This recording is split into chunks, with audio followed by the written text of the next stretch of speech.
శుభోదయం కార్యక్రమం బేస్తవారిపేట మండలంలో 12 గ్రామాలలో 64 మంది ఎంపిక చేశారు. తప్పకుండా ప్రతిరోజు 12 గంటలకల్లా వారికి ఇంటికి భోజనం వెళ్తుంది. వాన వచ్చినా, ఎండ వచ్చినా, పండగ వచ్చినా తప్పకుండా వాళ్ళకు ప్రతిరోజు ఈ కార్యక్రమాన్ని దిగ్విజయంగా నెరవేరుస్తాం.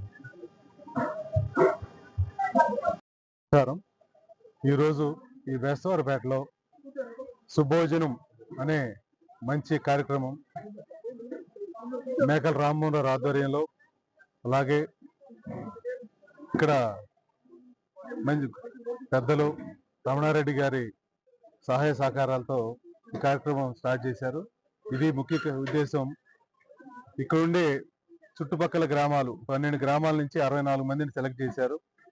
వీరికి ప్రతిరోజు క్రమం తప్పకుండా 2 పూట్ల ఎవరైతే నిరుపేదలు అలాగే వృద్ధులు వండుకోలేని ఉంటారో వాళ్ళకి క్యారేజీ పంపిస్తారు.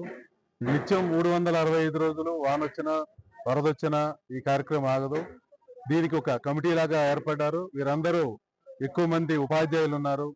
వీరు క్రమశిక్షణతో దీన్ని ముందుకు తీసుకెళ్తాకి సంకల్పించారు. ఈ కార్యక్రమం దిగ్విజయం అవ్వాలని, ఇలాగే మీరందరూ సహాయ సహకారాలు వారు పొందాలని, ఇప్పుడు మా వంతు సహాయ సహకారాలు కూడా మీకు ఉంటాయి. దీనికి తమ వంతు సహాయ సహకారాలు అందిస్తున్న రమణారెడ్డి గారికి ముఖ్యంగా నా ధన్యవాదాలు తెలుపుకుంటూ, నాకు అవకాశం కల్పించినందుకు ఈ టీం కృతజ్ఞతలు తెలుపుకుంటూ థ్యాంక్ యూ. ఆడోళ్ళ ఒక లైన్లోని మగవాళ్ళ ఒక లైన్లో ఉండండి. పంపిస్తాం, ఇబ్బంది లేదు, అందరికీ పంపిస్తాం. అలా పెడుతున్నాం.